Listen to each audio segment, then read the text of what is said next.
मतलब नीट में सिलेक्शन होने के बाद में सब पापा को ऐसे कहने लगे कि आपकी बेटी डॉक्टर बन गई, डॉक्टर बन गई।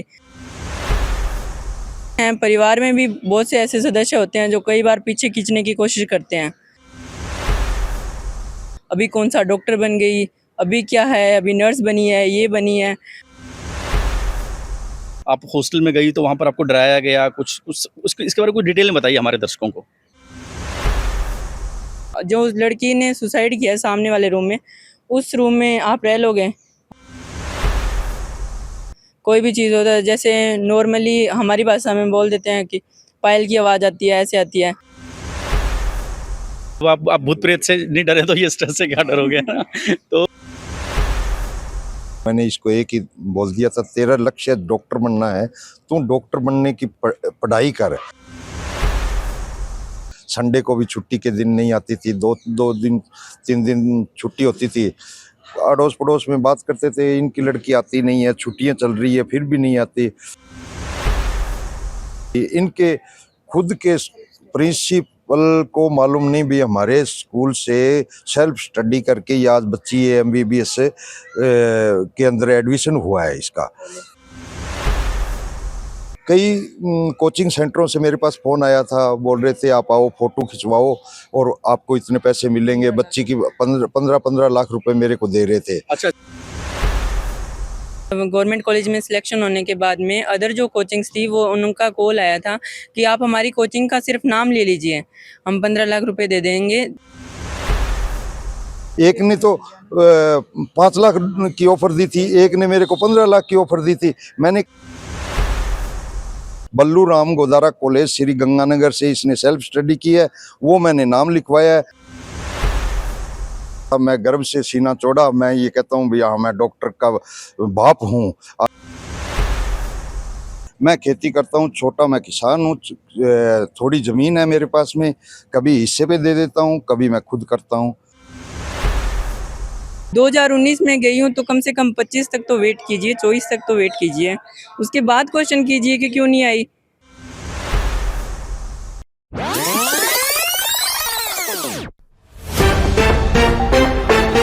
अगर किसी काम को करने के लिए ठान लिया जाए तो कोई भी काम मुश्किल नहीं है। श्री गंगानगर का एक गांव है डूंगर सिंहपुरा, जो कि गणेशगढ़ में पड़ता है। वहाँ की एक बच्ची है रितंबरा, जिसकी लाइफ में भी बहुत सारी कठिनाई आई, बहुत सारी अड़चने आई आगे बढ़ने के लिए, लेकिन वो रुकी नहीं, वो थमी नहीं।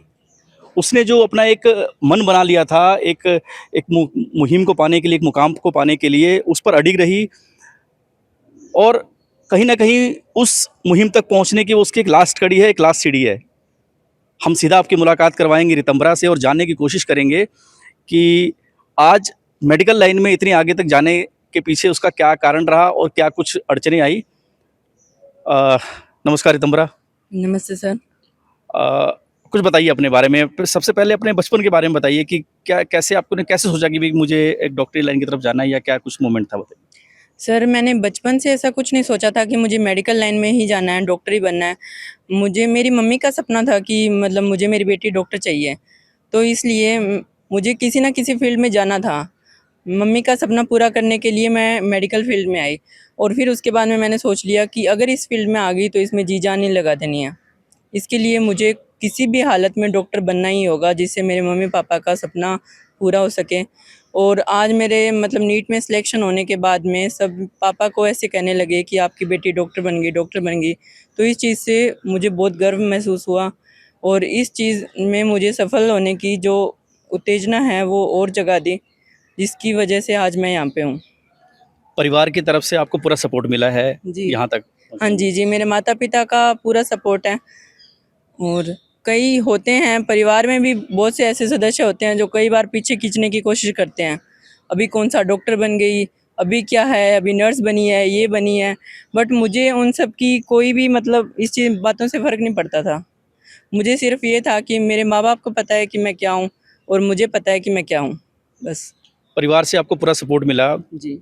क्या दिक्कतें आई आपको यहाँ तक आने में, किस तरह, क्योंकि लोग ताने मारते हैं अभी लड़की है क्या करेगी, है ना लोग, और खासकर गांव में तो बड़ी दिक्कतें आती है, तो आपको किस तरह से मतलब क्या कुछ झेलना पड़ा आपको? मुझे ताने तो झेलने ही पड़ते हैं नॉर्मली, कि परिवार में होते हैं तो ये सब, ये क्या ऑपरेशन कर पाएगी, ये क्या पेशेंट्स हैंडल कर पाएगी, ये ऐसे है वैसे है, बहुत सब चीज़ें।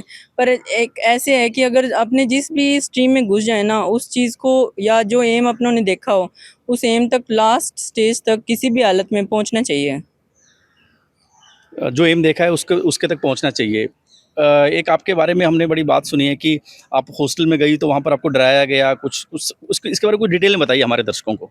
जी, जब मैं बलूराम गोदारा कॉलेज में पढ़ने के लिए गई थी, पापा ने मेरे सामने बहुत सारे कॉलेजेस के रखे थे, पेपर रखे थे, पैम्पलेट रखे थे कि कौन से कॉलेज में जाना है। तो मैंने कहा मुझे तो गवर्नमेंट कॉलेज में जाना है, क्योंकि मुझे करना ही जब नीट था तो मैं बीएससी वगैरह के चक्कर में क्यों पढ़ती। तो गवर्नमेंट कॉलेज में जाना है, जहाँ मेरी फ़ीस, कॉलेज की फ़ीस तो नहीं थी, बट हॉस्टल का थोड़ा बहुत था, नॉर्मल था वो। तो फिर हॉस्टल में कहा गया कि मतलब यहाँ लड़कियाँ ऐसी है, यहाँ पढ़ाई नहीं होती, ये नहीं होती, वो नहीं होती। फिर मुझे कहा गया कि आप ऊपर आना जाना कर लोगे स्टेयर्स के ऊपर। तो मैंने कहा मैं कर लूँगी। कहते खाना खाने के लिए नीचे आना पड़ेगा। मैंने कहा कोई दिक्कत नहीं है, मैं आ जाऊँगी। फिर कहते कि जो लड़की ने सुसाइड किया सामने वाले रूम में, उस रूम में आप रह लोगे। हमारे, हालांकि उस कॉरिडोर में कोई नहीं था, कोई भी नहीं रहता था उस कॉरिडोर डर में। के मारे उस कॉरिडोर में कोई नहीं रहता जी, था हाँ क्योंकि जी। वहाँ पर मैं क्लियर कर दूं कि जिस जहाँ पर इनको रूम देने की बात की जा रही थी कि उस कॉरिडोर में किसी लड़की ने सुसाइड कर लिया था, ठीक हाँ कह रहा जी, हूँ जी हाँ मैं? जी, हाँ तो जी। उस कॉरिडोर में जितने भी कमरे थे वहाँ पर सभी लोग रहने से डरते थे, जी, हैं? जी, पर मैं वहीं रही थी उसी रूम में कि मुझे डर नहीं लगता। कोई भी चीज़ होता है, जैसे नॉर्मली हमारी भाषा में बोल देते हैं कि पायल की आवाज़ आती है, ऐसे आती है। तो मैं बोलती थी, जैसे जानवर होते हैं, तो मैं बोलती थी कसारी है, कुछ नहीं है, आती है पायल की आवाज़, मुझे डर वगैरह नहीं लगता। तो इस ऐसे करके और मैं अपना रूम बंद रखती थी। जब भी लड़कियां वगैरह मेरे पास आती, ठीक है, बातचीत की, थोड़ा बहुत हँसे बोले, फिर मैं अपना पढ़ाई पे ध्यान रखती थी। पूरे रूम को मैंने ऐसे बना लिया था कि जैसे एक मेडिकल स्टूडेंट का रूम हो, उस हिसाब से। तो मुझे कोई मतलब नहीं था कि वहाँ पे को क्या होता था, क्या हुआ है पहले, आगे क्या होना है, कुछ नहीं, मुझे कोई फ़र्क नहीं पड़ता था। अच्छा, तो अभी अभी प्रेजेंट में क्या कुछ चल रहा है? मतलब आप कौन सा सेमेस्टर है आपका और क्या कुछ चल रहा है? प्रेज़ेंट में मेरा लास्ट सेमेस्टर है अभी, और इसी में भी थोड़ा उन्होंने चेंजेस किया है एनएमसी ने कि नेक्स्ट हमारे बैच से स्टार्ट कर दिया, 2019 बैच से, जिसकी वजह से अभी मतलब ये हमारा 4th ईयर कंप्लीट होने के बाद में इंटर्नशिप होगा नेक्स्ट का एग्ज़ाम देने के बाद। तो बस यही थोड़ा स्ट्रेस चल रहा है। क्या मकसद, क्या स्ट्रेस चल रहा है उसको तो आप कर, जब आप भूत प्रेत से नहीं डरे तो ये स्ट्रेस से क्या डरोगे ना? तो अभी मकसद क्या है? क्या कहाँ रितंबरा कहाँ जाना चाहती है? रितंबरा के मन में क्या है? क्या करना चाहती है? मैं समाज सेवा में जाना चाहती हूँ, जिसमें ऐसा है कि मेरे से जितनी भी लोगों की हेल्प होगी, चाहे वो डॉक्टर बन के हो, चाहे वो एक नॉर्मल समाज सेवक बन के हो, चाहे एक नॉर्मल अच्छे परिवार की लड़की बन के, मैं हर तरीके से लोगों की मदद करना चाहूँगी। आप अच्छी तरह से लोगों की मदद करना चाहेंगी, ये आपका सपना है, ये आपका लक्ष्य है। जी। और देखिए, माता-पिता का हाथ होना बहुत ज़रूरी है किसी भी कामयाबी के पीछे, तो इनकी माताजी हमारे साथ हैं, इनसे भी हम बात करेंगे। नमस्कार जी। नमस्कार जी। आपको अब तो अच्छा लगता होगा ना जी, गर्व होता होगा बेटी पे? हाँ, बहुत अच्छा लगा जी। अच्छा, तो क्या दिक्कतें आई होंगी आपको? लोगों ने कहा होगा कि कहाँ बेटी को पढ़ा रहे हो, हाथ पीले करो, घर भेजो इसको। बहुत दिक्कत आवे जी, हर एक चीज़ में ही आवे दिक्कत। भाग जाएगी, ये ऐसे हो जाएगा, ऐसे हो जाएगा। मैंने सोचा कुछ नहीं होगा, बेटी को पढ़ाएँगे। तो अब तो लोग कहते होंगे कि हाँ भाई, वो डॉक्टर की मम्मी जा रही हैं, अब तो क्या है जी। ना? गर्व होता है जी? हाँ जी। बहुत-बहुत। हमारे साथ इनके पिताजी भी हैं जी। नमस्कार जी, नमस्कार जी, क्या नाम हुआ जी आपका? मेरा नाम राजेंद्र कुमार है। मैं जैसे इस बच्ची को पढ़ाने के लिए बहुत दिन रात मैं कोशिश करता था, इतने मेरे पास पैसे नहीं थे, तो मैं कोई जहाँ भी प्राइवेट कॉलेज कराऊँ या प्राइवेट कुछ भी कराऊँ, मैंने इसको एक ही बोल दिया था, तेरा लक्ष्य डॉक्टर बनना है, तू डॉक्टर बनने की पढ़ाई कर। जैसे कैसे किसी भाई की मदद हुई, जैसे आपने मेरी मदद की, तो बोलने लगे वहाँ पे जाके आप एडमिशन करवाओ, सरकारी स्कूल के अंदर करवाओ। ये सरकारी बलूराम गोदारा कॉलेज के अंदर दिन रात, संडे को भी छुट्टी के दिन नहीं आती थी, दो दिन 3 दिन छुट्टी होती थी। अड़ोस पड़ोस में बात करते थे, इनकी लड़की आती नहीं है, छुट्टियां चल रही है फिर भी नहीं आती। ये रूम के अंदर रहती थी। इनके खुद के प्रिंसिपल को मालूम नहीं भी हमारे स्कूल से सेल्फ स्टडी करके ये आज बच्ची है, MBBS के अंदर एडमिशन हुआ है इसका। कॉलेज के अंदर, सरकारी कॉलेज के अंदर एडमिशन हुआ है। हमने बाड़मेर जाके इसका जैसे नाम लिखाया, इसका पूछा, और कई कोचिंग सेंटरों से मेरे पास फ़ोन आया था, बोल रहे थे आप आओ फ़ोटो खिंचवाओ और आपको इतने पैसे मिलेंगे। बच्ची की 15 लाख रुपए मेरे को दे रहे थे। अच्छा अच्छा, ये मैं आपको यहीं रोक रहा हूँ 2 सेकंड। ये जो बात कही ना इन्होंने, ये स्कैम चल रहा है नहीं? जी। आप थोड़ा सा इधर आ जाइए, आप जरा बताइए कि क्या क्या वाकया हुआ था, है ना? हाँ। सॉरी, मैं आपको माफी नहीं, चाहूंगा। नहीं। क्या ये क्या वाकया हुआ था 15 लाख वाला? इसमें ऐसे था कि जो कॉलेजेस कोचिंग थी, मतलब गवर्नमेंट कॉलेज में सिलेक्शन होने के बाद में अदर जो कोचिंग्स थी वो उनका कॉल आया था कि आप हमारी कोचिंग का सिर्फ नाम ले लीजिए, हम 15 लाख रुपए दे देंगे, और जिससे आपकी बच्ची तो सेल्फ स्टडी से गई है और आप हमारी कोचिंग का नाम ले लीजिए ताकि हम लोगों का मतलब जैसे नाम हो। नाम हो जाए। देखिए ये देखिए कितना बड़ा स्कैम है ये। हम अखबारों में रोज हमारे पास आजकल अखबार आते हैं और अखबारों के पहले 2-3 पन्ने भरे रहते हैं कि भाई फलाना कोचिंग से इस बच्चे ने ये किया वो किया।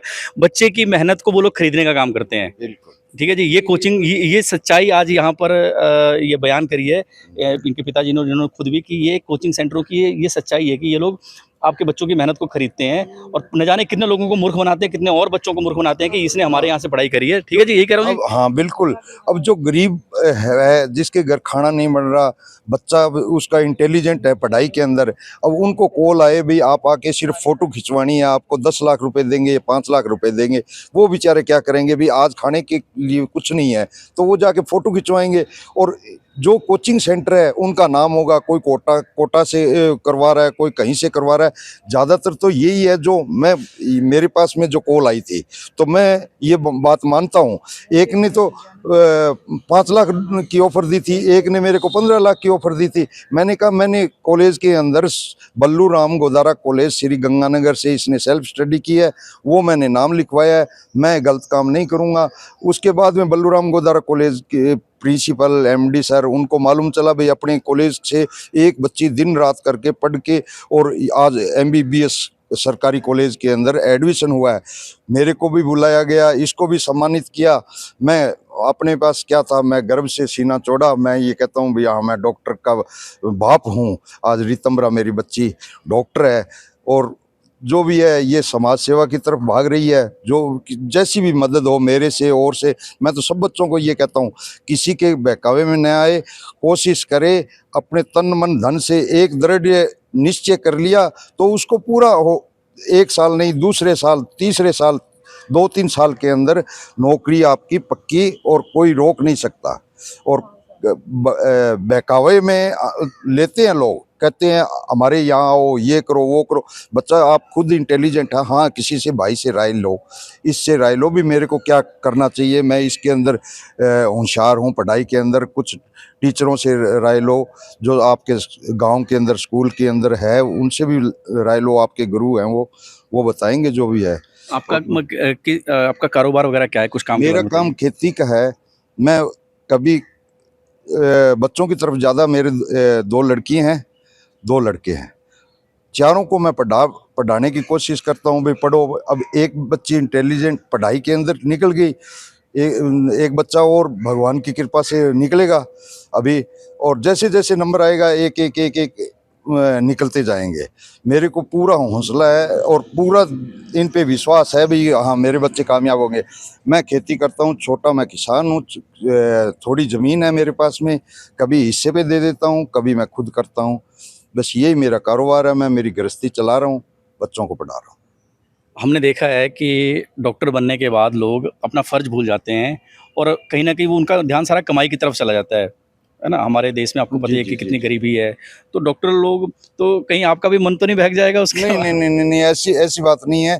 अभी इसके छुट्टियों के अंदर भी इसके पास में ऑफर आ रहा था भाई आप प्राइवेट हॉस्पिटल ज्वाइनिंग कर लो, तो ये बोलने लगे नहीं मेरा काम प्राइवेट हॉस्पिटल का तो नहीं है, मैं तो जो भी हूँ भाई सरकारी सेवा जितने दिन मेरे से होगी मैं सरकारी सेवा करूँगा, इससे ज़्यादा मैं नहीं कर सकता। जी बिल्कुल। पैसे कमाने के चक्कर में हम हैं, न मेरे को ऐसे लगा भी मेरे बच्चे हैं।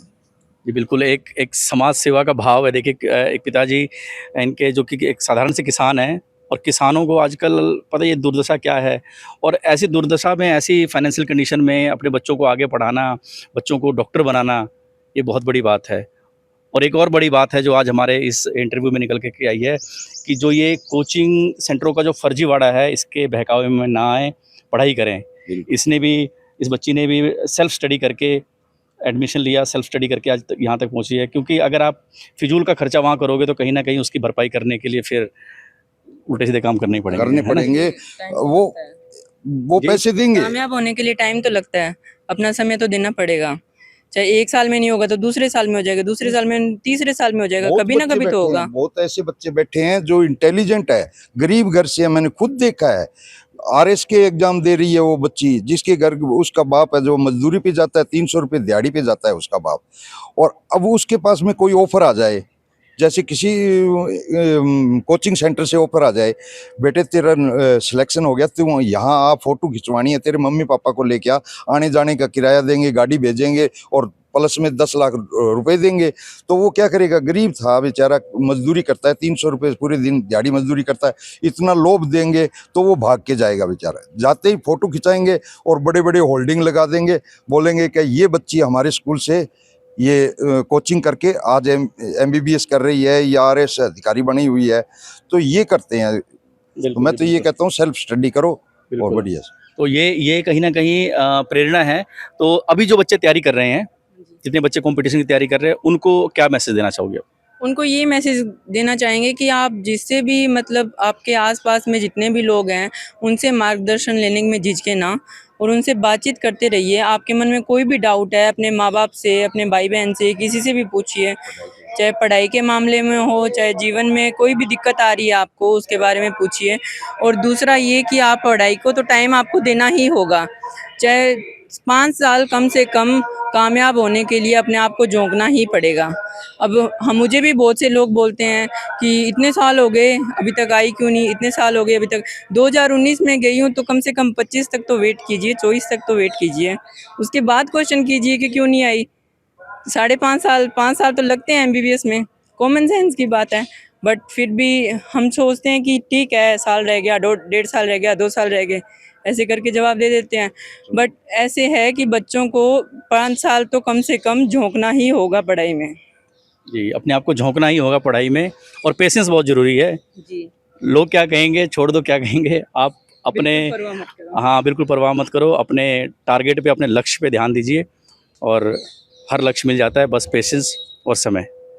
मैं अरविंद चौहान, ब्रेकिंग न्यूज़ राजस्थान के लिए, धन्यवाद।